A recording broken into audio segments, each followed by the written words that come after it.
हरे कृष्ण कृष्ण कृष्ण हरे हरे हरे राम राम राम हरे हरे हरे कृष्ण कृष्ण कृष्ण हरे हरे राम राम राम हरे हरे कृष्ण कृष्ण कृष्ण हरे हरे राम राम हरे हरे कृष्ण कृष्ण हरे राम राम हरे कृष्ण कृष्ण हरे राम हरे कृष्ण कृष्ण हरे राम हरे कृष्ण कृष्ण हरे राम हरे कृष्ण कृष्ण हरे राम हरे कृष्ण कृष्ण हरे राम हरे कृष्ण कृष्ण हरे राम हरे कृष्ण कृष्ण कृष्ण हरे राम हरे कृष्ण कृष्ण हरे राम हरे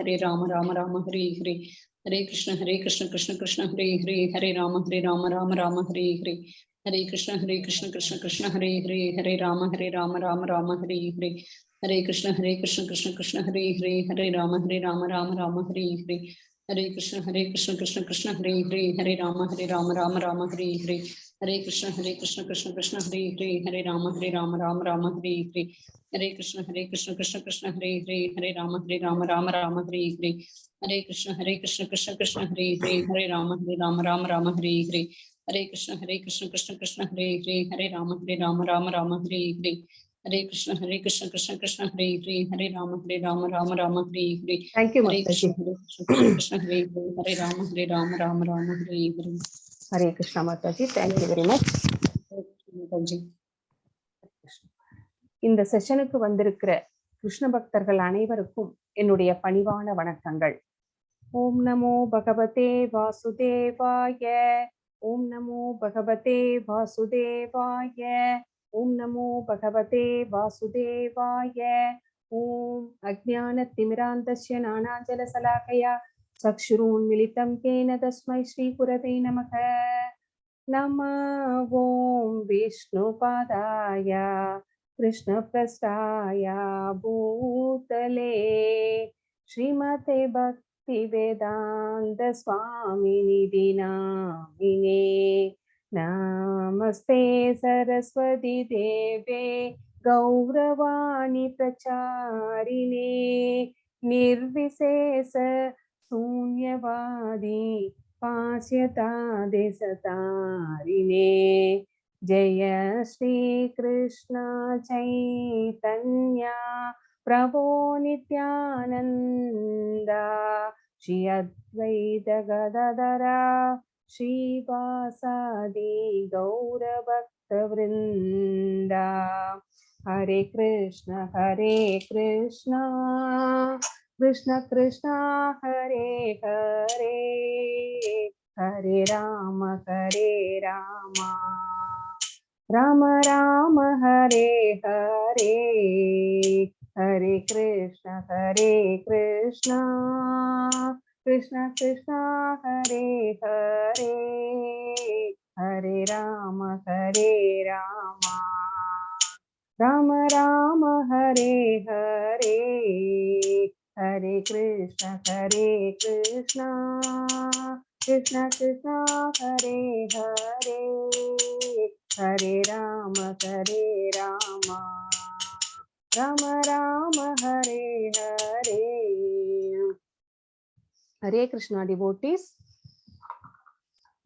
இந்த செஷனுக்கு வந்திருக்கிற கிருஷ்ண பக்தர்கள் அனைவரையும் மறுபடியும் ஒரு தடவை வருகன்னு சொல்லி என்னுடைய பணிவான வணக்கங்களை தெரிவிக்கின்றேன். நான் இப்போ ஸ்கிரீன் ஷேர் பண்றேன். யாராவது ஒருத்தர் எனக்கு அக்னாலேஜ் பண்ணுங்க.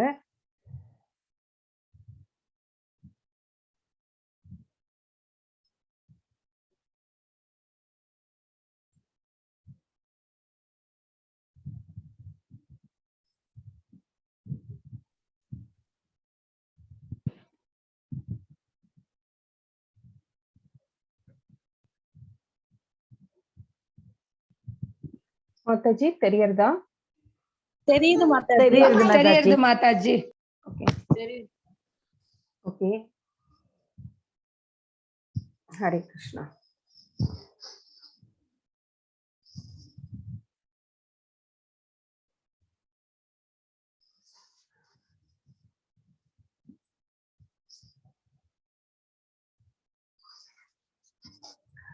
ஞான விஞ்ஞான யோகம், முழுமையான அறிவு. இந்த சாப்டர்ல பகவான் நமக்கு என்ன சொல்ல போகிறார் அப்படின்னு நம்ம இப்ப பார்க்கலாம்.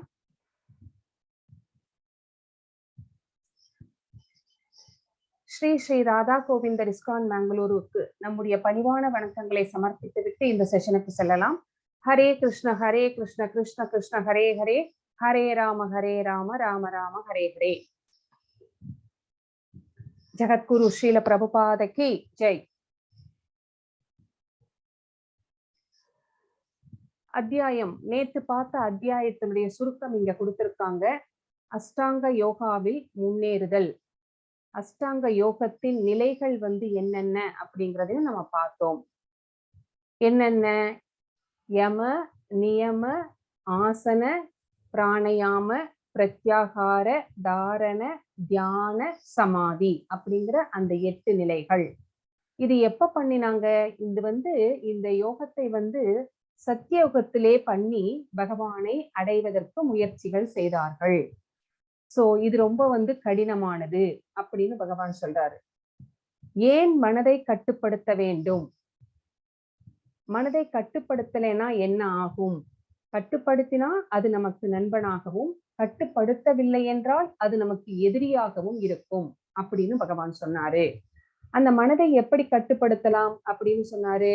2 வழிகள் சொன்னார். ஒண்ணு அபியாசேன, அபியாசேன து கௌந்தேய. சோ அபியாசம்னா பயிற்சி செய்வதனாலும், வைராக்கியன, வைராக்கியன சமஸ்கிருத சொல், அதுக்கு என்ன அர்த்தம் தமிழ்னா பற்றற்ற நிலை. எப்படி தாமரை இலை எப்பவுமே தண்ணியிலேயே இருந்தாலும் அந்த தண்ணி தாமரை இலையில ஒட்டவே ஒட்டாது. அந்த மாதிரி நம்ம இந்த பௌதீகத்திலே இருந்தால் கூட நம்ம பற்றற்று இருக்க வேண்டும் அப்படின்னு அந்த 2 நாளையும் நம்ம மனதை கட்டுப்படுத்த முடியும் அப்படின்னு பகவான் சொல்றார். தோல்வியுற்ற யோகியின் இலக்கு என்ன, அவனுடைய நிலைமை என்ன அப்படின்னு கேட்கிறாரு. சோ இந்த அஷ்டாங்க யோகம் எல்லாம் செய்து கொண்டிருக்கும் போது ஷார்ட் பீரியட்லயே ஒருவன் இறந்து போனால் அவன் அந்த புண்ணியங்களை அனுபவிக்க ஸ்வர்க்கத்துக்கு சென்று அந்த புண்ணிய பலன்கள் தீரும் வரை அனுபவித்து மீண்டும் ஒரு செல்வந்தர் குடும்பத்திலே பிறந்து அவர் மறுபடியும் பக்தியை கண்டினியூ பண்ணலாம் அப்படின்னு சொன்னாரு. இப்ப லாங் டேர்மா ஒருத்தர் யோகி இதே யோகத்தை செய்து இறந்து போனால் என்ன செய்வது, அவருடைய நிலைமை என்ன அப்படின்னு கேட்கும் போது அவர் என்ன சொன்னார் அப்படின்னா, இவர்கள் மிகவும் ஆன்மீகவாதிகளுடைய குடும்பத்திலே பிறப்பு எடுக்கிறதுக்கு சான்ஸ் இருக்கு. ஆனா அந்த மாதிரியான ஒரு பிறப்பு ரொம்ப அரிது, ரேர் அப்படின்னு சொல்லிட்டாரு. சுசீனாம் சம்ரதீனாம் கேகே அப்படின்னு சொன்னாரு. சோ யோகங்களிலே மிகச்சிறந்த யோகம் எது அப்படின்னு பார்க்கும்போது பக்தி யோகமே மிகச்சிறந்தது. மற்ற எல்லாமே இந்த பக்தி யோகம் மூலமாக தான் போக முடியும், பகவானை அடைய முடியும். மற்ற யோகங்கள் எல்லாம் ஒரு படிக்கற்களாகவே இருக்கிறது அப்படிங்கிறதையும் நம்ம நேற்று பார்த்தோம்.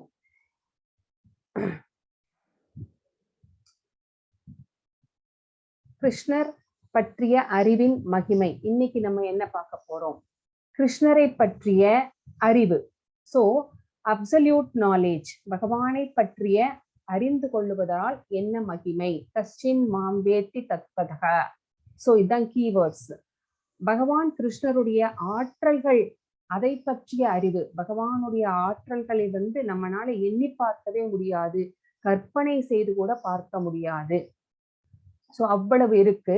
அவருடைய ஆற்றல்களுடைய மகிமையை தெரிந்து கொள்வதனால் என்ன நம்ம நாலேஜ் கெயின் பண்றோம். பிரகிருதிம் வித்திமே பராம். பராம் அப்படின்னா அந்த பரமபுருஷ பகவான் அப்படின்னு அர்த்தம். பகவான் கிருஷ்ணரிடம் எவ்வாறு சரணடைய வேண்டும்? மாம் ஏவையே பிரபத்யந்தே. பிரபத்யந்தேனா சரணடைதல், எவ்வாறு சரணடைய வேண்டும் அப்படின்னு இங்க சொல்றாங்க.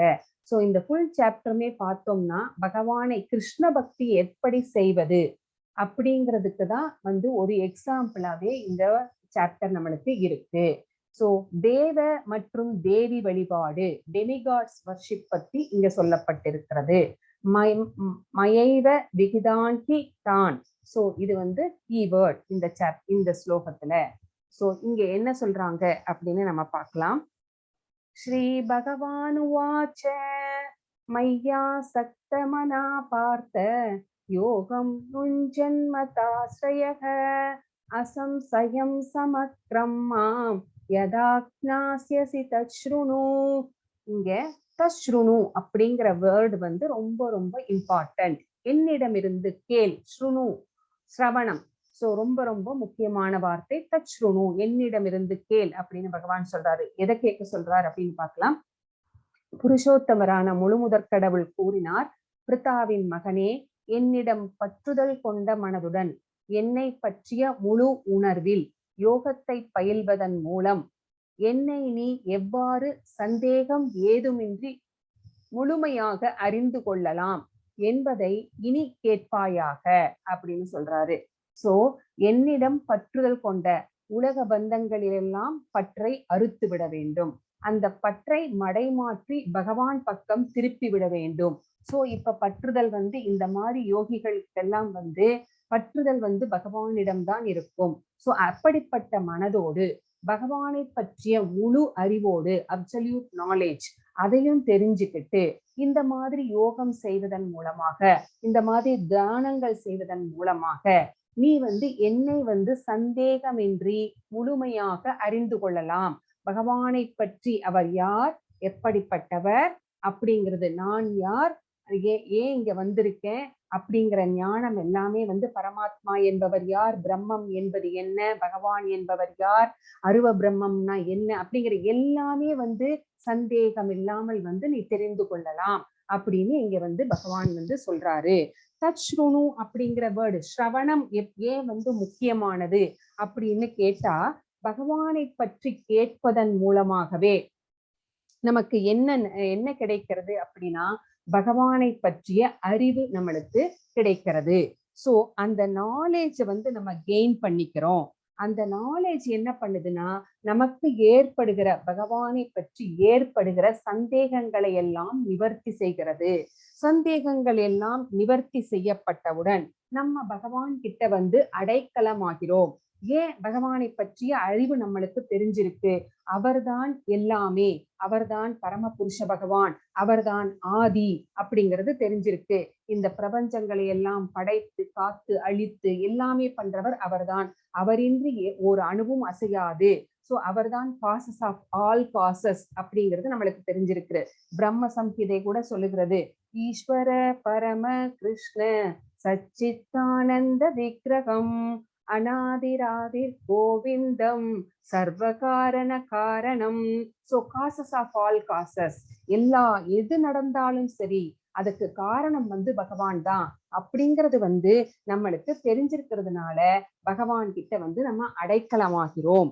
சோ இந்த மாதிரி நம்ம ஒரு போக்கஸ்டா டிட்டர்மினேஷனோட பக்தி செய்ய ஆரம்பிக்கிறோம். பக்தி செய்ய ஆரம்பிக்கிறதுனால நம்ம வந்து அவர்கிட்ட வந்து சரண்டர் ஆகிறோம். சோ இத்தனை வந்து நடக்குது அப்படின்னா அதற்கு முக்கியமான காரணம் என்ன அப்படின்னா ஸ்ரவணம், பகவானை பற்றி கேட்கிறோம். கேட்பதினாலேயே வந்து இவ்வளவும் நடக்கிறது. யாரிடமிருந்து கேட்க வேண்டும் அப்படின்னா 3 பேர்கிட்ட இருந்து கேட்கணும். யார்கிட்ட? குரு கிட்ட, சாதுவிடம் இருந்து கேட்க வேண்டும், சாஸ்திரங்களை படித்து தெரிந்து கொள்ள வேண்டும். சோ இந்த மாதிரி செய்வதன் மூலமாக இந்த 3 பேர் தான் அத்தன்டிக். சோ இவங்க கிட்ட இருந்து மட்டும்தான் கேட்கணும். கேட்கறதுனாலயே பகவான் மேல வந்து நம்மளுக்கு வந்து பக்தி பெருகுகிறது. சோ அப்படின்னு பகவான் வந்து இங்க வந்து நமக்கு சொல்றாரு. சோ எப்படி வந்து பிரகலாத மகாராஜா எப்படி அசுர குலத்திலே பிறந்தவர். சோ அவர் வந்து தாயின் வயிற்றில் அம்மாவோட கயாது அப்படிங்கிறது அவங்க அம்மா பேரு. சோ அவங்க அம்மா வயிற்றுல இருக்கும்போது நாரத முனிவர் வந்து பகவானை பற்றி நிறைய விஷயங்களை வந்து போதித்தார் அவங்க அம்மாக்கு. அப்போ அந்த சிசு கர்ப்பத்தில் இருந்து இந்த விஷயங்களை எல்லாம் கேட்டுக்கொண்டே இருந்தது. அந்த பிரகலாத மகாராஜா கேட்டுக்கொண்டிருந்தார். அதனாலேயே அவர் வந்து பகவான் மேல வந்து ஒரு பக்தியை வளர்த்து கொள்ள முடிந்தது. சோ கருவில் இருக்கும் குழந்தைக்கு கூட இப்ப கூட என்ன சொல்வாங்கன்னா, இஸ்கான்ல வந்து நம்ம இந்த ரொம்ப இந்த பறவைகளுடைய சத்தம், இந்த பிரெக்னென்ட் உமனுக்கு வந்து மற்ற விஷயங்கள் வந்து கேட்க வேண்டாம், நீங்க வந்து இந்த மாதிரி ரொம்ப சாஃப்டா ரொம்ப அழகான சத்தங்கள் எல்லாம் இருக்கு, அதுக்கு ஒரு சின்ன இதுவே இருக்கு. ஹரே கிருஷ்ணா, ஹரே கிருஷ்ணா. மாதாஜி கொஞ்சம் நீங்க மியூட்ல இருங்க மாதாஜி, யாரோ பேசுறீங்க ப்ளீஸ். ஹரே கிருஷ்ணா. அந்த மாதிரி நம்ம எதை வந்து கேட்கிறோமோ அதுதான் வந்து நம்ம வயிற்றில் இருக்கும் குழந்தை கூட கவனித்துக் கொண்டே இருக்கிறது. அதனாலேயே பிரகலாத மகாராஜா ஒரு பக்திமானாக, ஒரு பக்தி உள்ள குழந்தையாக பிறந்தார். எப்போதுமே நாராயண ஸ்மரணையிலேயே வந்து இருந்தார். அவருடைய நாமத்தையே வந்து ஜபித்து கொண்டு இருந்தார் அப்படின்னு நம்ம வந்து தெரிஞ்சுக்கிறோம். சோ சிரவணம் அப்படிங்கிறது ரொம்ப ரொம்ப முக்கியம். அதனாலதான் அதை வந்து ஃபர்ஸ்ட்ல வச்சிருக்காங்க. நவவித பக்திகள்ல வந்து சிரவணம், கீர்த்தனம், ஸ்மரணம், பாத சேவனம், அர்ச்சனம், வந்தனம், தாஸ்யம், சக்கியம், ஆத்ம நிவேதனம். சோ இதுல வந்து ஃபர்ஸ்டா வச்சிருக்கிறது என்ன அப்படின்னு பாத்தீங்கன்னா சிரவணம் தான். சோ அதுக்கு அவ்வளவு முக்கியத்துவம் கொடுத்திருக்கிறார்கள். சோ எப்பவுமே செல்வத்துள் செல்வம் செவிச்செல்வம், அச்செல்வம் செல்வத்துள் எல்லாம் தலை அப்படின்னு வள்ளுவர் கூட சொல்லியிருக்கிறாரு. சோ இந்த செவிச்செல்வம் அப்படிங்கிறது எவ்வளவு முக்கியம் அப்படின்னா, நம்ம வந்து கடைசி மரணப்படுக்கையில் ஒரு குழந்தை உருவாக்கும் போது ஃபர்ஸ்ட் ஆக்டிவேட் ஆகிற சென்ஸ் எது அப்படின்னா அந்த செவிதான். செவிப்புலன் தான் ஆக்டிவேட் ஆகுது. அதே செவிப்புலன் தான் நம்ம மரணப்படுக்கையில் இருக்கும்போது கடைசி வரை வந்து ஆக்டிவேட் ஆகி இருக்கிறது வந்து ரொம்ப சக்தி மிக்கதாக இருப்பதும் கூட வந்து அதுதான். நம்மளுடைய மற்ற புலன்கள் எல்லாம் விழுந்து விடும். ஆனா இந்த செவிப்புலன் மட்டும் கடைசியா தான் வந்து நிற்கும். சோ அதனால அவ்வளவு இம்பார்ட்டன்ஸ் அதுக்கு இருக்குது அப்படிங்கறத வந்து நம்ம தெரிஞ்சுக்கிறோம்.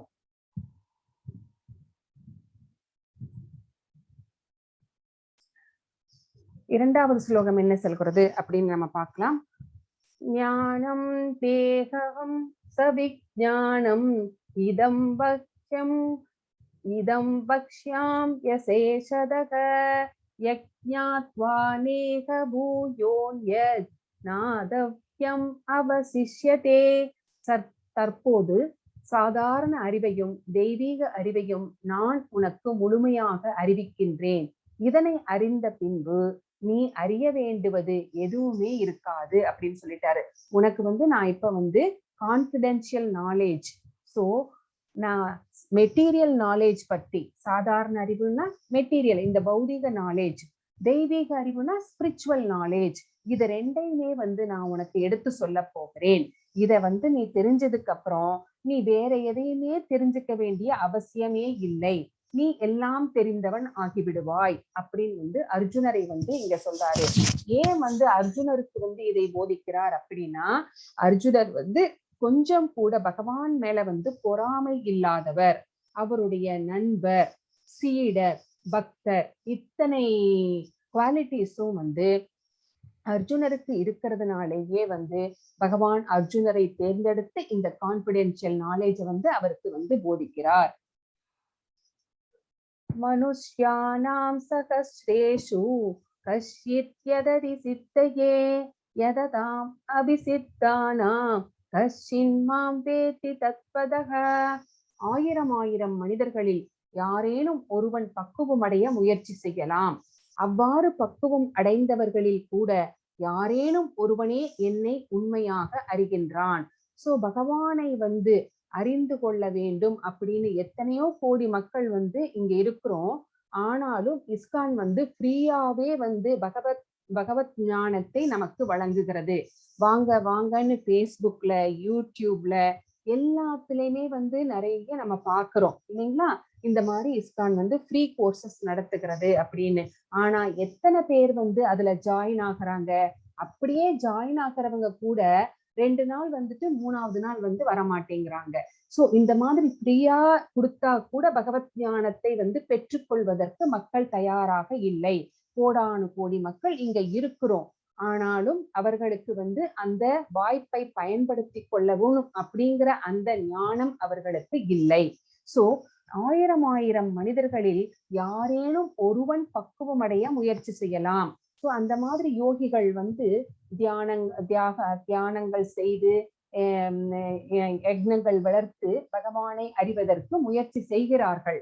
ஆனா அப்படிப்பட்டவர்கள்ல கூட யாரேனும் ஒருவனே என்னை உண்மையாக அறிகிறான். பகவான் அவனுடைய முயற்சியினால வந்து பகவானை பார்க்க முடியாது.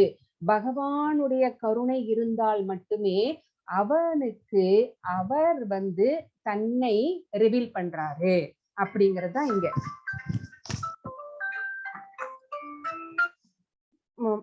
கிளாஸ்ல இருக்கேன் மேம், நான் அப்புறம் கூப்பிடுறேன். சாரி. பக்குவம் அடைந்தவர்களில் கூட யாரேனும் ஒருவனே என்னை உண்மையாக அறிகிறான்.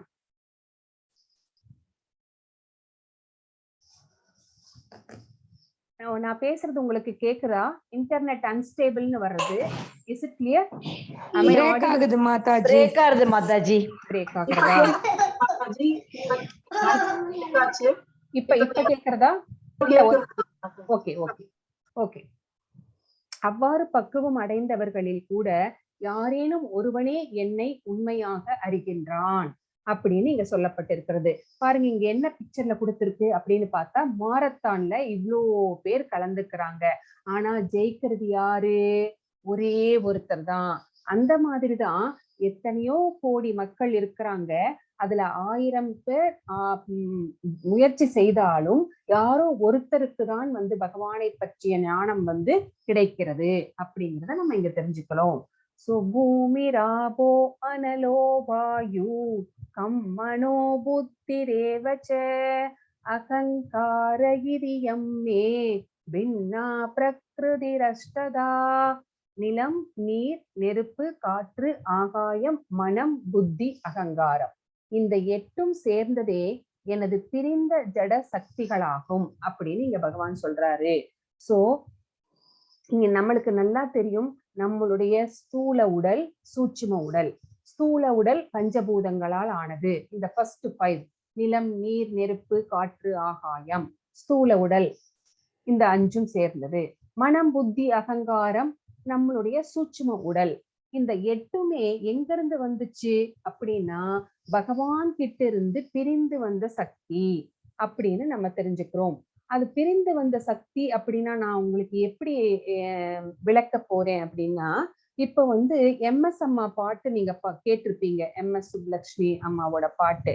அவங்க இப்ப இல்ல, ஆனாலும் அவங்களுடைய வாய்ஸ அவங்களுடைய பாட்டை நம்ம கேட்டுக்கிட்டுதான் இருக்கிறோம். எப்படி அப்படின்னா நம்ம ரெக்கார்ட் பண்ணி வச்சிருக்கிறோம். அப்ப அந்த ரெக்கார்ட் பண்ணி இருக்கிற வாய்ஸ் அப்படிங்கிறது என்ன? அவங்களிடமிருந்து பிரிந்து வந்த சக்தி. இப்போ பசு இருக்கிறது, பால் கறந்து எடுத்துட்டு வர்றோம். அந்த பால் என்பது என்ன?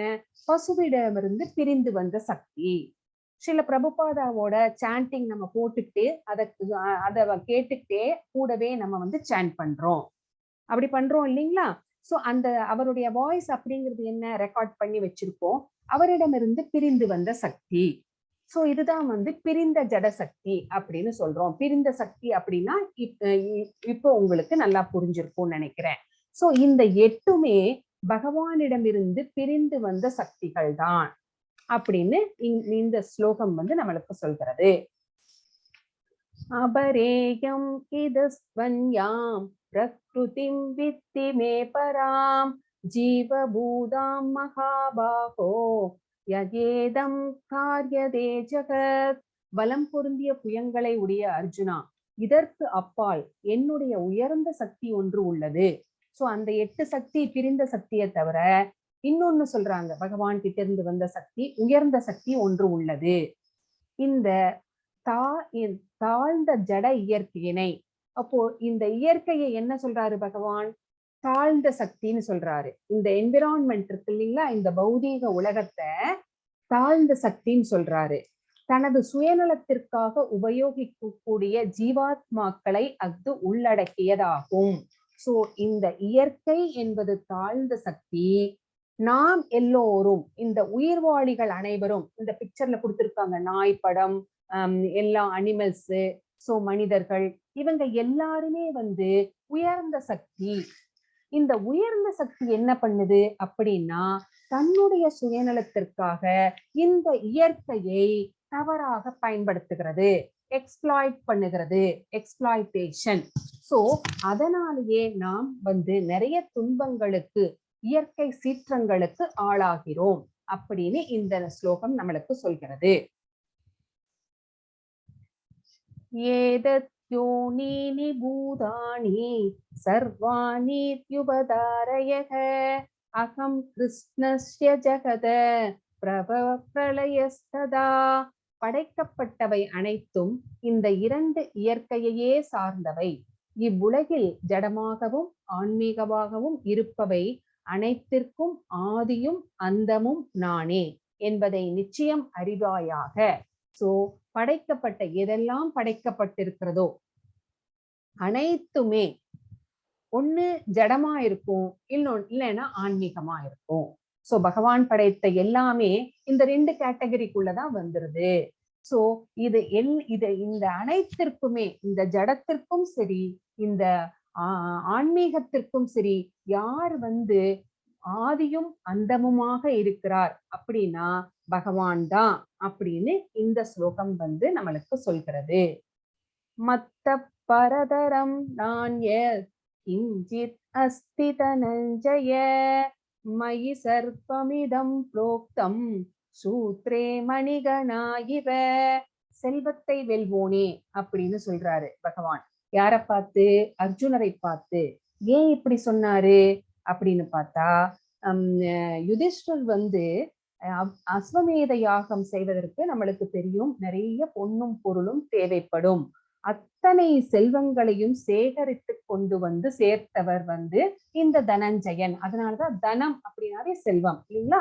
சோ செல்வத்தை வென்றவனே அப்படின்னா தனஞ்சயன் அப்படின்னு அர்த்தம். சோ அந்த மாதிரி செல்வத்தை கொண்டு சேர்த்ததினாலே அவருக்கு இந்த பேரு செல்வத்தை வெல்வோனே. என்னை விட உயர்ந்த உண்மை ஏதுமில்லை. சோ பகவான் தான் பரமசத்தியம், அவருக்கு மேல வேற எதுவுமே கிடையாது அப்படின்னு இங்க சொல்றார்.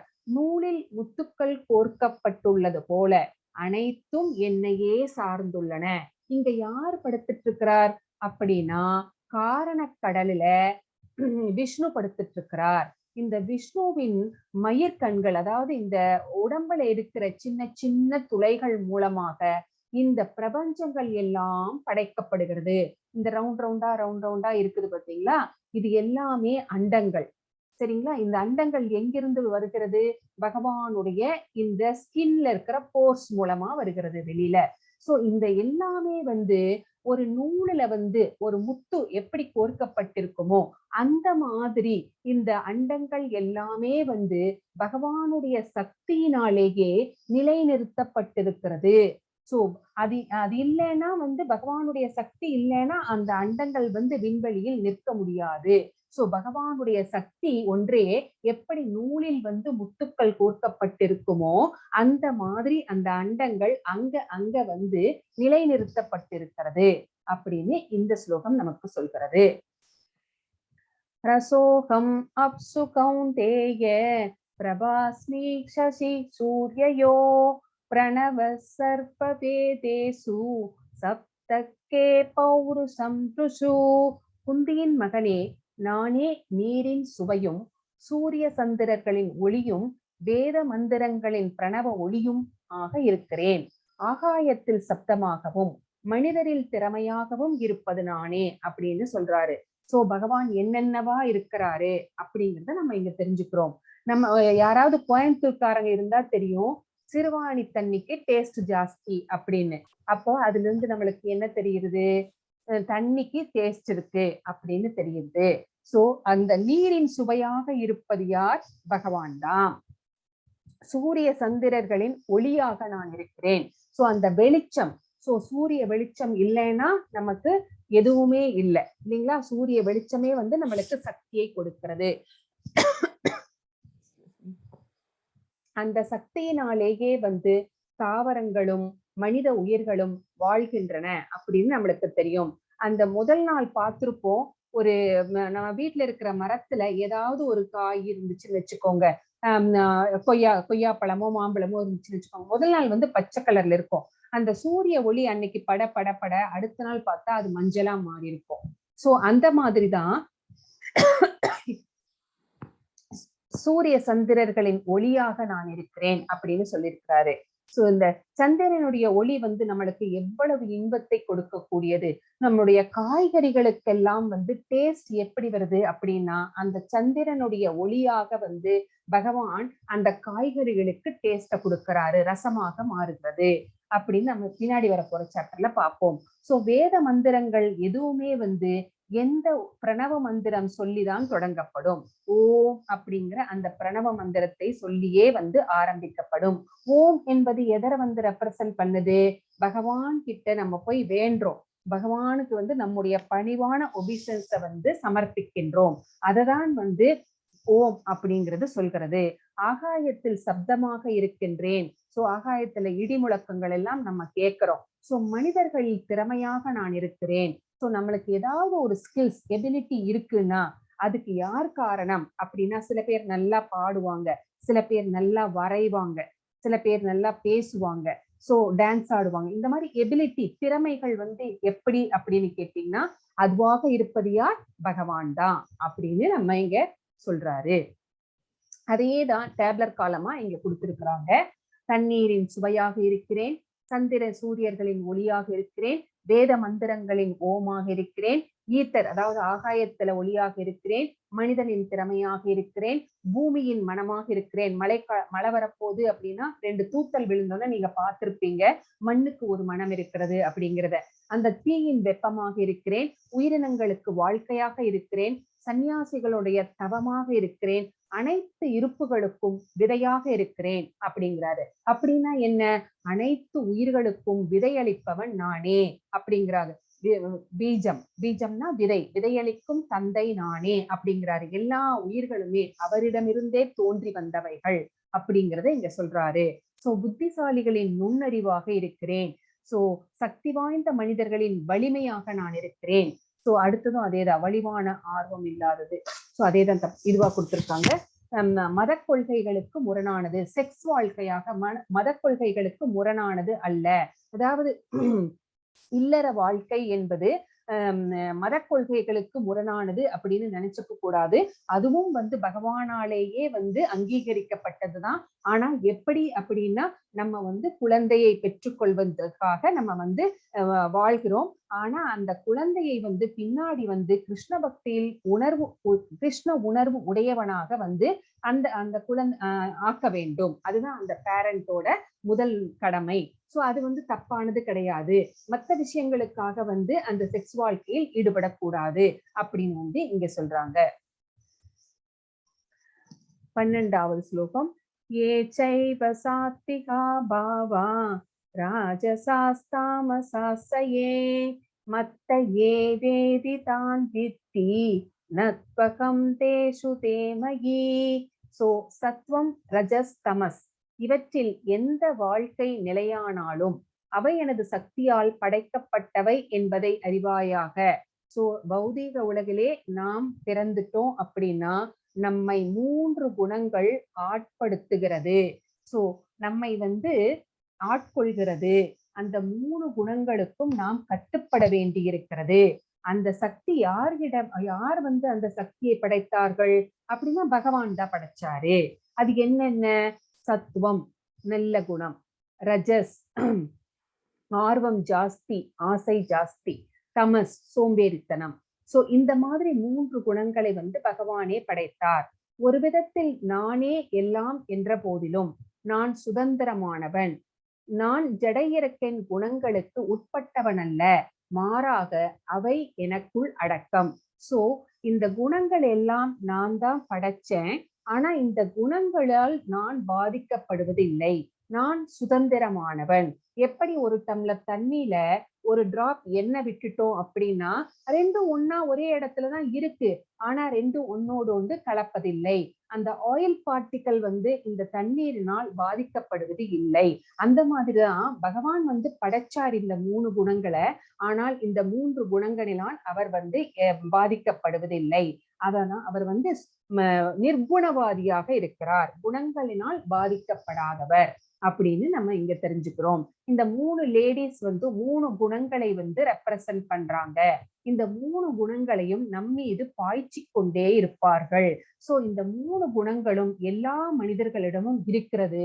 அதனுடைய பர்சன்டேஜ் தான் மாறி மாறி வந்துகிட்டே இருக்கும் அப்படிங்கிறத நம்ம தெரிஞ்சுக்கிறோம்.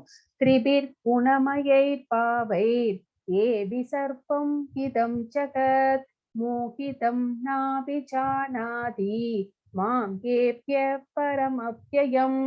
சத்வம் ரஜஸ் தமஸ் என்னும் மூவகை குணங்களில் மங்கியிருப்பதால் குணங்களுக்கு அப்பாற்பட்ட அழிவற்ற என்னை முழு உலகமும் அறியாது. சோ இந்த 3 குணங்கள்னால நம்ம பாதிக்கப்பட்டு இருக்கிறதுனால குணங்களுக்கு அப்பாற்பட்டவரான பகவானை பற்றி நம்மனால தெரிந்து கொள்ள முடியாது. ஏன்னா நம்ம அறியாமையில் இருக்கிறோம், இக்னரன்ஸ்ல இருக்கிறதுனால அவரை பற்றி தெரிந்து கொள்ளும் அளவிற்கு நமக்கு அறிவு ஞானம் இல்லை. ஏன்னா இந்த 3 வகை குணங்களும் நம்மை ஆட்டி படைக்கிறது. தைவி கேசா குணமயி மம மாயா துரத்யயா மாம் கேவகே பிரபத்யந்தே மாயாம் கேதாம் தரந்திதே. இங்க என்ன சொல்றார் அப்படின்னு பார்க்கலாம். ஜட இயற்கையின் முக்குணங்களாலான எனது இந்த தெய்வீக சக்தி வெல்லுவதற்கு அரியது அப்படின்னு சொல்லிட்டாரு. சோ இந்த 3 குணங்களை நம் மீது பாய்ச்சுகிற அந்த மாயா சக்தி ரொம்ப ரொம்ப பவர்ஃபுல். அதை நாம் வெற்றி கொள்ள முடியாது. அப்போ வெற்றி கொள்ளவே முடியாதுன்னா நம்ம இப்படியே கஷ்டப்பட்டுட்டே இருக்கிறதா 3 குணங்கள்லையும் அப்படின்னா இல்ல. ஆனால் என்னிடம் சரணடைந்தோ இதை எளிதில் கடக்கலாம் அப்படின்னு சொல்லிட்டாரு. இங்க பாருங்க, நம்ம தத்தளிச்சுட்டு இருக்கிறோம், இந்த சம்சார சாகரத்துல தத்தளிச்சுட்டு இருக்கிறோம். பகவான் நம் கைய நீட்டுறார். அவர் கைய கெட்டியா பிடிச்சுக்கிட்டு அவர்கிட்ட யார் பிரபத்தியந்தே அப்படின்னா சரணடைகிறார்களோ, முழுவதுமாக சரணடைகிறார்களோ அவர்கள் இந்த முக்குணங்களை வென்றவர்களாகி விடுகிறார்கள் அப்படின்னு இந்த ஸ்லோகம் நம்மளுக்கு உறுதியளிக்கிறது. நமாம் துஷ்கிருதினோ மூடா பிரபத்யந்தே நராதமா மாயயா பக்ருதக்ஞானா ஆசூரம் பாவமாஸ்ரிதா. சோ யாரெல்லாம் பகவானிடம் சரணடைகிறார்களோ அவர்கள் அந்த முக்குணங்களையும் வெல்லலாம் அப்படின்னு ஒண்ணு சொன்னாரு. இந்த ஸ்லோகம் என்ன சொல்கிறது அப்படின்னு பார்க்கலாம். சற்றும் அறிவற்ற மூடர்களும் மனிதரில் கடைநிலையோரும் மாயையால் அறிவு கவரப்பட்டவர்களும் அசுரரின் நாத்திகத்தன்மையை ஏற்றவர்களுமான துஷ்டர்கள் என்னிடம் சரணடைவதில்லை. சோ 4 பேரு யாரு பகவான் கிட்ட சரணடைய மாட்டாங்க அப்படின்னு பகவான் சொல்றாரு. சோ சரணடைந்தால் முக்குணங்களை வெல்லலாம் அப்படின்னு முதல் ஸ்லோகத்துல சொன்னாரு. அப்போ இப்ப யார் என்ன சொல்றாரு? யார் 4 பேர் என்கிட்ட சரணடைய மாட்டாங்க அப்படிங்கறது சொல்றாரு. சற்றும் அறிவற்ற மூடர்கள். ஃபர்ஸ்ட் மூடர்கள் அப்படின்னா நான் நேற்று உங்ககிட்ட சொன்னது ஞாபகம் இருக்கும்னு நினைக்கிறேன். ஒரு கழுதை, அந்த கழுதை ஒரு புல்லுக்கட்டுக்காக அந்த எஜமானர் எவ்வளவு சுமைகளை ஏத்தி வைக்குதோ அத்தனையும் சுமந்து கொண்டே இருக்கிறது. சோ அடி கூட படுகிறது அவன்கிட்ட. சோ அதுக்கு தெரியல, தன்னை விட்டால் அதனுடைய தேவையை அதுவே நிறைவேற்றி கொள்ள முடியும். அந்த ஞானம் இல்லாததுனால அவன்கிட்ட அடிமைப்பட்டு கிடக்கிறது. சோ அதுவும் இல்லாம இந்த மூடர்கள் என்ன நினைக்கிறார்கள் அப்படின்னா, தான் சம்பாதிப்பது தனக்கு மட்டுமே சொந்தம் அப்படின்னு நினைக்கிறாங்க. இதனால இவர்கள் பகவானிடம் சரணடைவதற்கான அந்த ஞானமும் அவர்களிடம் இல்லை. இந்த காரணங்களினால அவர்கள் பகவானிடம் சரணடைய மாட்டார்கள். அடுத்தது மனிதரில் கடைநிலையோர், நராதமா அப்படின்னா கடைநிலையில இருக்கிறவர்கள். சோ 87 லட்சம் பிறவிகள் இருக்கிறது. இதுல 4 லட்சம் மனித பிறவிகள் இருக்கிறது. அந்த 4 லட்சம் மனித பிறவிகள்ல இந்த நராதமா அப்படிங்கிறவர்கள் ரொம்ப ரொம்ப ரொம்ப ரொம்ப கீழ்நிலையில் இருப்பவர்கள். சோ இவர்கள் பண்பாடு இல்லாதவர்கள். பகவானை பற்றிய ஞானம் கொஞ்சம் கூட இவர்களுக்கு இல்லை. சோ இப்படிப்பட்ட மக்கள் கூட பகவானிடம் சரணடைய மாட்டார்கள். அடுத்து 3வது என்ன சொல்றாங்க? மாயையால் அறிவு கவரப்பட்டவர்கள். சோ இவர்கள் எப்படிப்பட்டவர்கள் அப்படின்னா மாயையா பக்ருதக். சோ இவங்க இவங்க கிட்ட அறிவு ஞானம் இருக்கு, அறிவு இருக்கு. எப்படிப்பட்டவர்கள்? தத்துவவாதிகள், விஞ்ஞானிகள், இவங்கெல்லாம் வந்து அறிவாளிகள் தான் இல்லைங்களா? ஆனா இவர்களுடைய அறிவை மாயை கவர்ந்து கொண்டு போய்விட்டது. ஸ்டோலன் பை மாயா. இவங்களுடைய ஞானத்தை வந்து மாயை கவர்ந்து கொண்டு சென்று விட்டது. அதனால இவர்களுக்கு பகவானை பற்றிய அறிவு எதுவும் இல்லை. அதுவும் இல்லாம இவங்க கொஞ்சம் நாலேஜபிள் பர்சனா இருக்கிறதுனால இவங்க வந்து தன்னை வந்து கர்வமாக நினைத்துக் கொள்கிறார்கள். சோ கர்வம் மிகுதியினால பகவானை பற்றி அறிந்து கொள்ள தேவையே இல்லை அப்படின்னு இவர்கள் வந்து நினைக்கிறார்கள். சோ இவர்களும் பகவானிடம் வந்து சரணடைய மாட்டார்கள். அடுத்தது ஆசூரம் பாவம் அப்படின்னா என்னன்னா, யாருக்கெல்லாம் அசுரத்தன்மை ஜாஸ்தியாக இருக்கிறதோ, அதாவது இவங்க வந்து நாத்திகர்கள், பகவானை வந்து எதிர்த்து பேசுபவர்கள், பகவானுக்கு வந்து ஒபே பண்ண மாட்டாங்க, பகவானை வந்து இழித்து பழித்து உரைத்து கொண்டே இருப்பார்கள். சிசுபாலன மாதிரி. சோ என்ன என்ன பண்ணாங்க? பகவானை வந்து குரு வம்சத்துக்கு வந்து தலைவராக நியமித்தார் பீஷ்மர். அப்ப வந்து சிசுபாலன் வந்து பகவானை பற்றி பழிச்சொற்களாகவே சொல்லிக் கொண்டிருந்தான். ஏன்னா அவனுக்கு வந்து பகவானை பற்றி தெரியாது. ஏன்னா அப்ப சொல்றாரு, இவர்தான் முழுமுதற் கடவுள், இவர்தான் உலகத்தை படைத்தவர், இவர்தான் ஆதியும் அந்தமும். என்ன சொன்னாலும் அவன் காதுல விழுகவே இல்லை. அவன் மறுபடியும் மறுபடியும் பகவானை பழித்து உரைத்து கொண்டே இருந்தான். சோ இந்த மாதிரி அசுரத்தன்மை உடையவர்கள், நாத்திகர்கள் பகவானிடம் வந்து சரணடைய மாட்டார்கள் அப்படின்னு இந்த 4 பேர்த்த பத்தியும் இங்க வந்து சொல்லப்பட்டிருக்கிறது. அதேதான் இங்க நான் சொன்ன அதே குணங்கள் தான் இங்க சொல்லிட்டு, நாத்திகர்கள் அறிவாளிகள் ஆனால் மாயையில் கொண்டு இருக்கிறார்கள் அப்படின்னு அந்த ஃபர்ஸ்ட் பிக்சர் காமிக்கிறது. ஒரு புல்லுக்கட்டு திரைப்பதற்காக ஏன் கழுதை மிகவும் கடினமாக உழைக்க வேண்டும்? முட்டாள்தனம் இல்லையா? சிலர் ஆன்மீக வாழ்க்கைக்கு நேரம் இல்லாமல் பொருளீட்ட மிகவும் கடினமாக உழைக்க வேண்டியுள்ளது. உண்மையில் அவர்களுக்கு சாப்பிடவோ அல்லது தூங்கவோ நேரம் இல்லை. சோ அடுத்தது என்ன அப்படின்னா பேய் குணம். உதாரணம் ராவணன். உலகை வெல்ல விரும்புகிறான், அவன் வந்து அசுர குணம் வாய்ந்தவன். சோ மனித இனத்தில் தாழ்ந்தவர்கள் யாரு அப்படின்னா, நல்லா குடிச்சு சூதாட்டம் இந்த மாதிரி கேளிக்கைகள்ல வந்து ஈடுபட்டு, அதுக்கு வந்து ஜகாய் மதாய் அப்படின்னு ஒரு கதை மாதாஜி வரும்போது நான் உங்களை வந்து சொல்றேன் இந்த கதையை பத்தி. இவங்க எல்லாமே வந்து நராதமா, இவங்க எல்லாம் வந்து பகவானிடம் வந்து சரணடைய மாட்டார்கள் அப்படின்னு நம்ம பார்க்கிறோம். அடுத்தது சதுர்பிதா பஜந்தே மாம் ஜனா சுக்ருதினோர்ஜுன ஆர்த்தோ ஜிக்னாசுரார்தாதி ஞானீச பரதர்ஷப. வரதர்களில் சிறந்தவனே, 4 விதமான நல்லோர் எனக்கு தொண்டு புரிகின்றனர். சோ யாரெல்லாம் வந்து சரணடைய மாட்டார்கள்னு சொன்னாரு. இப்ப யாரெல்லாம் 4 பேர் என்னிடம் சரணடைவார்கள் அப்படின்னு இப்ப பகவான் சொல்ல போறாரு. எனக்கு துயருற்றோர். யாரெல்லாம் தொண்டு செய்கிறார்கள்? துயருற்றோர். யாரெல்லாம் ரொம்ப கஷ்டப்படுறாங்களோ வாழ்க்கையில. சோ என்ன கஷ்டமாக வேணா இருக்கலாம், மன கஷ்டம், பண கஷ்டம், உடல் கஷ்டம், என்ன கஷ்டமாக வேணாலும் இருக்கலாம். இந்த மாதிரி துயரத்தில் இருப்பவர்கள் என்னிடம் வந்து அந்த துயரம் தீர்வதற்காக என்னை வந்து நாடுகிறார்கள். சோ அவங்க வந்து கிருஷ்ண பக்திக்கு வருகிறார்கள், என்னிடம் சரணடைகிறார்கள் அப்படின்னு சொல்றாரு. அடுத்தது வந்து செல்வத்தை விரும்புபவர்கள். சோ செல்வம் இல்லாமல் வந்து எதுவுமே நடக்காது இல்லைங்களா? பணம் நம்முடைய வாழ்க்கைக்கு தேவைதான். சோ அந்த செல்வத்தை வந்து மிகவும் விரும்புபவர்கள் பகவானிடம் அந்த செல்வத்தை வேண்டி அவரிடம் வந்து சரணடைகிறார்கள். அடுத்தது கேள்வி உடையோர். கேள்வி உடையவர்னா பகவானை பற்றி நிறைய தெரிந்து கொள்ள வேண்டும் அப்படிங்கிற அந்த சந்தேகங்களை நிவர்த்தி செய்து கொள்ளுவதற்காக அந்த ஆர்வத்திலே வந்து பகவானை வந்து சரணடைபவர்கள் இருக்கிறார்கள். அடுத்தது வந்து பூரணத்தின் அறிவை நாடுபவர்கள். So who is the absolute knowledge அப்படிங்கிற அந்த பரம தத்துவத்தை, அந்த பரமாத்மாவை, நாம ஏன் பிறந்தோம், நமக்கும் பகவானுக்கும் என்ன தொடர்பு, சோ நாம வந்து எங்க போவோம், சோ இந்த மாதிரி பரமாத்மாவை பற்றிய ஞானத்தை பற்றி தெரிந்து கொள்ள வேண்டும் அப்படின்னு அந்த பூரணத்தின் ஞானத்தை தெரிந்து கொள்ள வேண்டும் விரும்புகிறார்கள். பாத்தீங்களா? அவங்க இப்படிப்பட்ட 4 பேர்கள் வந்து என்னிடம் வந்து சரணடைகிறார்கள் அப்படின்னு இங்க வந்து பகவான் சொல்றாரு. இது என்ன அப்படின்னு பார்த்தோம்னா, யாரெல்லாம் வந்து பகவானை வந்து சரணடைந்தார்கள் அப்படின்னு இங்க ஒரு பிக்சர் கொடுத்திருக்கு. இது என்னது அப்படின்னா கஜேந்திர மோட்சம். இது இந்த ஸ்டோரியும் உங்களுக்கு மாதாஜி வந்து சொல்லுவாங்க.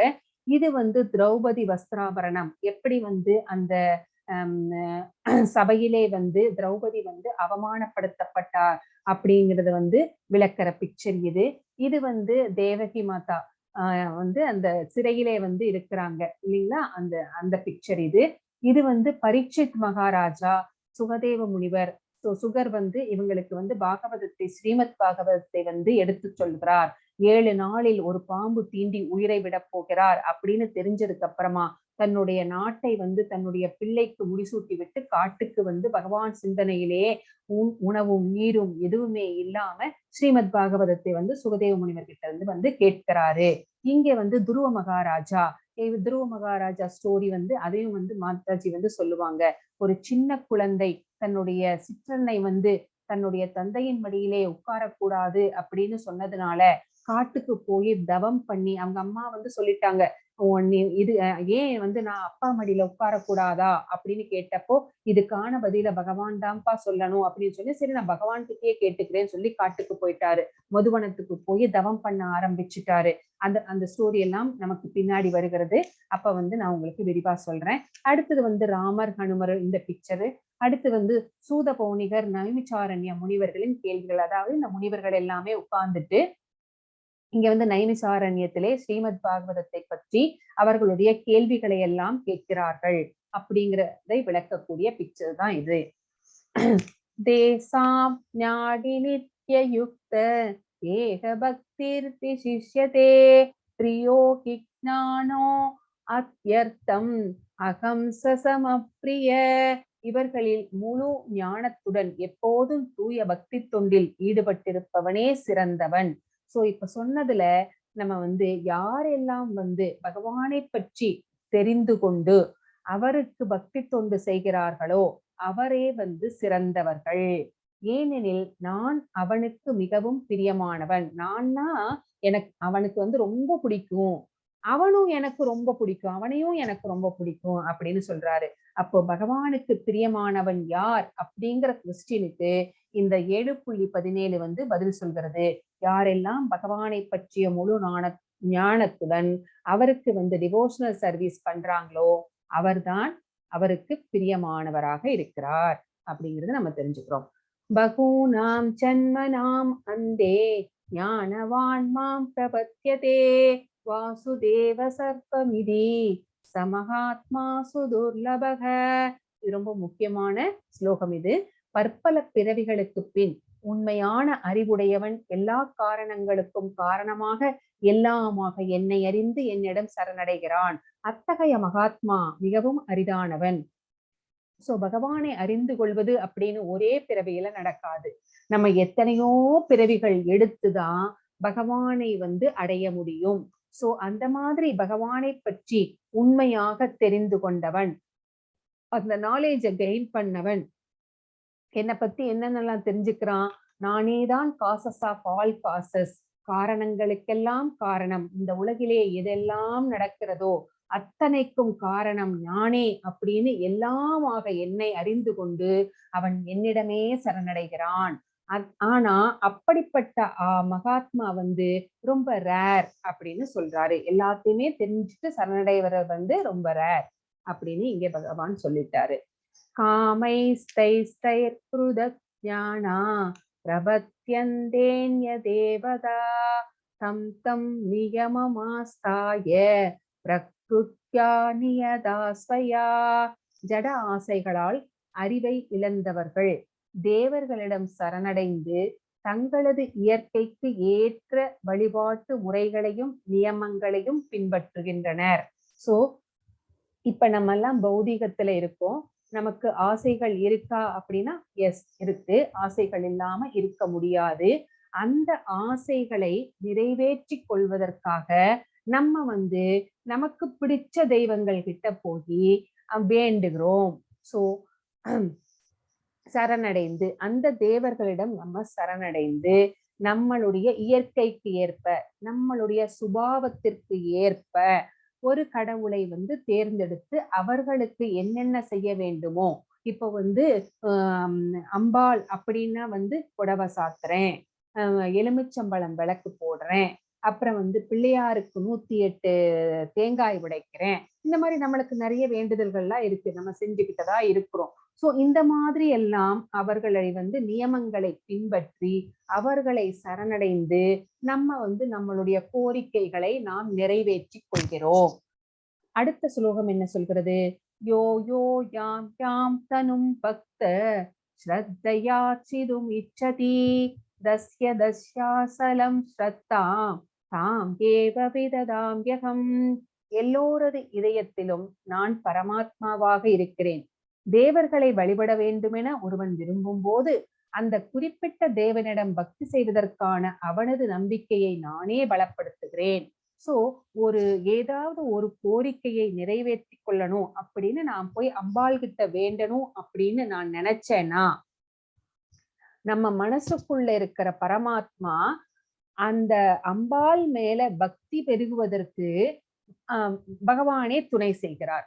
சோ அந்த பக்தி செய்வதற்கான வழிகளை எல்லாம் ஏற்படுத்தி கொடுக்கிறார். அந்த நம்பிக்கையை அவரே வந்து பலப்படுத்துகிறார். சோ டெமிகாட் வர்ஷிப்புக்கும் பகவானே காரணமாக இருக்கிறார். சோ அப்படியாவது ஸ்டெப் பை ஸ்டெப்பா வந்து நீங்க வந்து என்னை வந்து சேருங்கள் அப்படிங்கறதுதான் பகவானுடைய நோக்கமாக இருக்கிறது.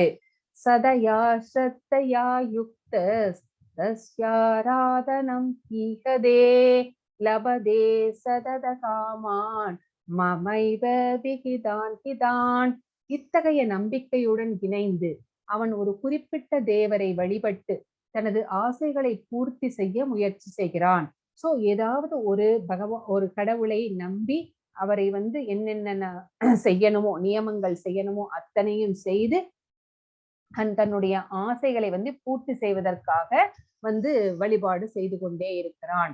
ஆனால் அவனுக்கு சாங்ஷன் பண்றவர் யாரு அப்படின்னு எனக்கு தெரியல. எனக்கு சாங்ஷன் பண்றவர் யாரு அப்படின்னா பகவான் கிருஷ்ண பரமாத்மா. சோ இந்த தேவர்கள் என்ன செய்வாங்க அப்படின்னா, நம்முடைய கோரிக்கைகளை எல்லாம் போய் பகவானிடம் எடுத்து சொல்லி அந்த சாங்ஷனை வாங்கிட்டு வந்து கொடுக்கறது யாரு அப்படின்னா டெமிகாட்ஸ். யாரிடமிருந்து அப்படின்னா பகவான் கிருஷ்ணரிடமிருந்து. சோ இது எல்லா நன்மைகளையுமே வந்து பகவானாலேயே கொடுக்கப்படுகிறது. சோ அடுத்த ஸ்லோகம் என்ன சொல்றதுன்னு பார்க்கலாம். அந்த வத்துவ பலம் தேசாம் தத்பவத்யல்பமேதசாம் தேவான் தேவயசோ யாந்தி மத் பக்தா யாந்தி மாமபி. தேவர்களை வழிபடும் சிற்றறிவு படைத்த மக்கள் பலன்கள் தற்காலிகமானதும் ஓர் எல்லைக்கு உட்பட்டதுமாகும். தேவர்களை வழிபடுவோர் தேவர்களின் உலகங்களுக்கு செல்வர், ஆனால் எனது பக்தர்கள் இறுதியில் எனது உன்னத உலகை அடைகின்றனர். சோ இந்த மாதிரி நம்ம தேவர்கள் கிட்ட வேண்டி நம்ம பலன்கள் எல்லாம் பெற்றுக்கொண்டு வருகிறோம். அந்த பலன்கள் எல்லாமே வந்து தற்காலிகமானது. சோ ஒரு நீர்க்குமிழியை போன்றது. அந்த தற்காலிகமான ஒரு எல்லைக்கு உட்பட்டது. அது ஒரு லிமிட்டேஷன் இருக்கு. அந்த லிமிட்குள்ளதான் வந்து தேவர்கள் வந்து நம்மளுக்கு வந்து சாங்ஷன் பண்ணி தருவாங்க. அந்த தேவர்களை வந்து நம்ம வழிபட்டு கொண்டே இருக்கும்போது நம்ம கடைசி காலத்துல நம்ம வந்து உயிரை உகுத்த பின்பு அந்த தேவர்களின் நம்மளுக்கு புண்ணியங்கள் இருந்தால் அந்த தேவர்களின் உலகங்களை நாம் அடைகிறோம். புண்ணிய பலன்கள் தீர்ந்த பிறகு மறுபடியும் பூமிக்கு பிறப்பெடுத்து வருகிறோம். ஆனால் கிருஷ்ண பக்தி உடையவர்கள் உயிரை உகுத்த பின்பு கிருஷ்ணலோகத்தை அடைகிறார்கள் அப்படின்னு இங்க பகவான் சொல்கிறார். அவ்யக்தம் வியக்தி ஆபன்னம் மன்யந்தே மாமபுத்தய பரம் பாவமஜானந்தோ மாமவாவ்யயம் அனுத்தமம். என்னை பக்குவமாக அறியாத அறிவற்ற மனிதர்கள் கிருஷ்ணர் எனப்படும் பரமபுருஷ பகவானாகிய நான் முன்னர் அருவமாக இருந்ததாகவும் தற்போது உருவத்தை ஏற்றிருப்பதாகவும் என்னை எண்ணுகின்றனர். அவர்களது சிற்றறிவினால் அழிவற்றதும் மிக உயர்ந்ததுமான எனது பரம இயற்கையை பற்றி அவர்கள் அறிய மாட்டார்கள். சோ என்னை பற்றி கொஞ்சம் கூட எதுவுமே நாலேஜ் இல்லாதவங்க, பக்குவம் இல்லாதவங்க என்ன சொல்றாங்க அப்படின்னா, முன்னாடி எனக்கு எந்த உருவமுமே இல்லை, ஒரு எனர்ஜியா தான் நான் இருந்தேன் அப்படின்னு சொல்றாங்க. எனக்கு ரூபம் இல்லை அப்படின்னு நினைச்சிட்டு இருக்காங்க. அந்த மாதிரி இப்பதான் வந்து எனக்கு ரூபம் கிடைச்சிருக்கு அப்படின்னு சொல்றாங்க. அவங்க வந்து அறியாமையிலே இருக்கிறார்கள். அவர்களுடைய லிமிட்டெட் நாலேஜை வச்சு என்னுடைய பரம இயற்கையை, என்னுடைய படைப்புகளை, என்னை எதையுமே வந்து அவர்கள் அறிந்து கொள்ள சக்தியற்றவர்கள் அப்படின்னு பகவான் சொல்றாரு. பகவானுக்கு எப்பவுமே உருவம் இருக்கிறது. நம்ம அதனாலதான் நம்ம வந்து பகவானுடைய உருவத்தை, அர்ச்சா விக்கிரகத்தை கோயில்களிலே வைத்து வழிபடுகிறோம். நமக்கு ஈஸியா இருக்கட்டும் அப்படின்னு தான் அவர் அர்ச்சா விக்கிரகமா வந்து கோயில்களிலே வந்து குடிகொண்டிருக்கிறார். அப்புறம் எப்படி வந்து அவருக்கு வந்து உருவம் இல்லை அப்படின்னு சொல்ல முடியும்? எனர்ஜி லெவலா தான் இருக்கிறாங்க அப்படின்னு அருவவாதிகள் வந்து சொல்கிறார்கள். அது வந்து உண்மை இல்லை அப்படின்னு இங்க பகவான் வந்து நமக்கு தெளிவுபடுத்துகிறார். நாகம் பிரகாச சர்வஸ்ய யோகமாயா சமாவ்ருத மூடோயம் நாபி ஜானாதி லோகோ மாமஜமவ்யயம். சிற்றறிவு உடையவருக்கும் முட்டாள்களுக்கும் நான் ஒருபோதும் தோன்றுவதில்லை. பகவான் வந்து இவங்க 2 பேர்த்துக்கும் அவர் வந்து தன்னை வெளிக்காட்டி கொள்வதில்லை, தன்னை ரிவீல் பண்றது கிடையாது. நான் எனது அந்தரங்க சக்தியால் கவரப்பட்டுள்ளேன், எனவே நான் பிறப்பற்றவன், அழிவற்றவன் என்பதை இவர்கள் அறிய மாட்டார்கள். சோ பகவான் வந்து அவருடைய அந்தரங்க சக்தியினாலேயே இந்த உலகம் முழுவதுமே வந்து வியாபித்திருக்கிறார். ஆனா கூட முட்டாள்களுக்கும் சிற்றறிவு உடையவர்களுக்கும், பகவானை பற்றிய அறிவே இல்லாதவர்கள் தான் சிற்றறிவு உடையவர்கள். சோ அந்த லிமிட்டெட் நாலேஜ், சோ அவங்களுக்கு வந்து தன்னை வந்து பகவான் வெளிக்காட்டி கொள்ள மாட்டார்.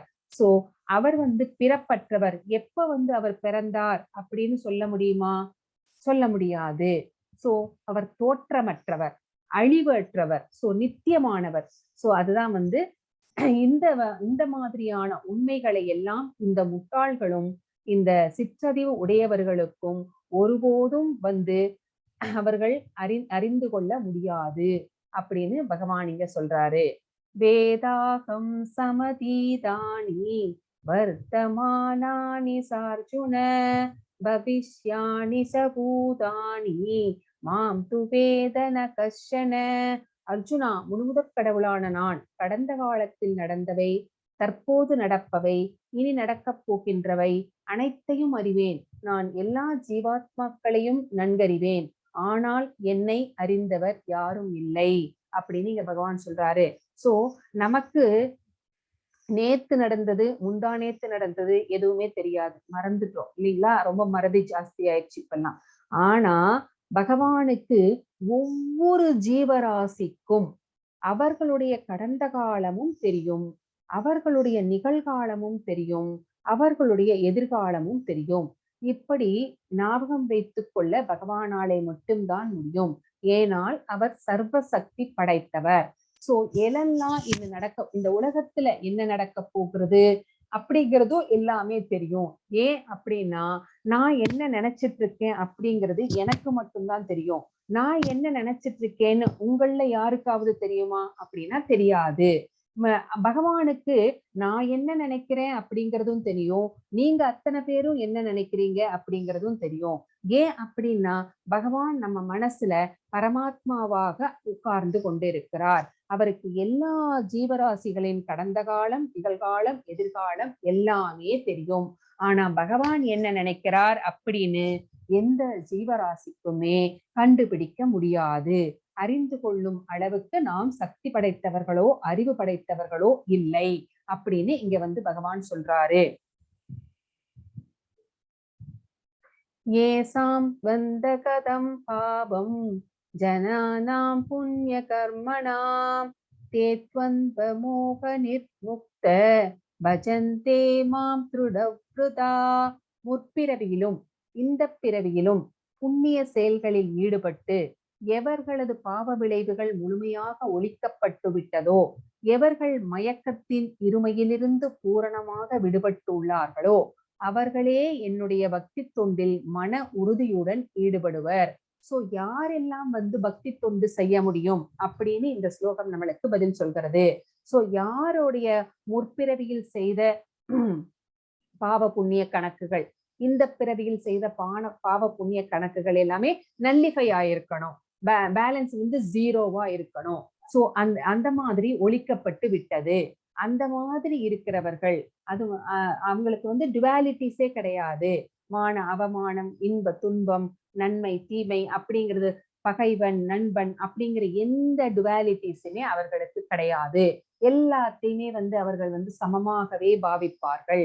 இப்படிப்பட்டவர்கள் வந்து என்னுடைய பக்தி தொண்டிலே ஈடுபடுவதற்கு அவர்களுக்கு வந்து எல்லா ரைட்ஸும் இருக்கு, நான் வந்து அவங்கள அலோவ் பண்றேன் அப்படின்னு பகவான் வந்து இங்க சொல்றாரு. சாதி பூதாதி தெய்வம் மாம் சாதி யக்னம் சயே விதுக பிரயாண காலேபி சமாம் தேவிதுர்யுக்த சேதசக. பௌதீக தோற்றம், பௌதீக தோற்றம்னா இந்த இயற்கை. சோ தேவர்கள் மற்றும் எல்லா விதமான யாகங்களை ஆள்பவனாகவும் பரம புருஷனாகவும் என்னை அறிந்து என்னை பற்றிய உணர்வுடன் இருப்பவர்கள் மரண நேரத்திலும் பரமபுருஷ பகவானான என்னை அறிய முடியும். சோ பிரயாண காலே பிசமாம் அப்படின்னா, பிரயாண காலே அப்படின்னா நான் வந்து மரணப்படுக்கையில் இருக்கும்போது, நம்ம வந்து மரணப்படுக்கையிலே இருக்கும்போது நமக்கு வந்து உடல் உபாதைகள் தான் வந்து பெருசா தோணும், மத்த எதுவுமே வந்து நம்மளுக்கு தோணாது. ஏன்னா நம்முடைய புலன்கள் எல்லாமே செயல் இழந்து கிடக்கும். சோ கை கால் விழுந்திருக்காது, விழுந்திருக்கும், நம்மனால வந்து பார்க்க முடியாது, நம்மனால வந்து பேச முடியாது. இந்த மாதிரி ஒரு சிச்சுவேஷன்ல கபமும் சளியும் வந்து நம்முடைய நெஞ்சை அழுத்தும். சோ நம்முடைய குரல் வளையை நெரிக்கும்.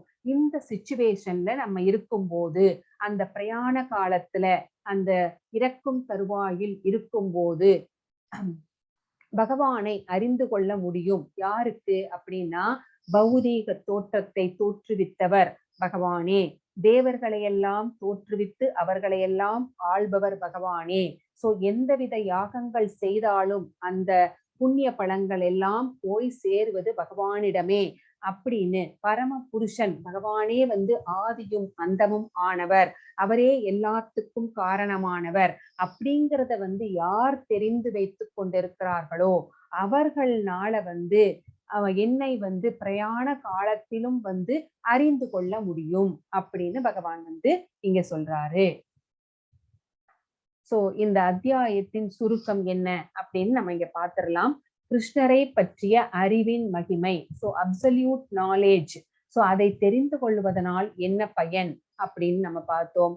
பகவானுடைய ஆற்றல்கள் என்னென்ன, அவை எப்படிப்பட்டவை, அதை அறிந்து கொள்வதனால் என்ன பயன், பகவான் கிருஷ்ணரிடம் எவ்வாறு நாம் வந்து சரணடைய வேண்டும், அந்த 4 பேர் யாரு சரணடைய மாட்டார்கள், யாரு 4 பேர் சரணடைவார்கள், அந்த 3 குணங்களை வெல்வது எப்படி அப்படிங்கிறது எல்லாமே நம்ம இங்க பார்த்தோம்.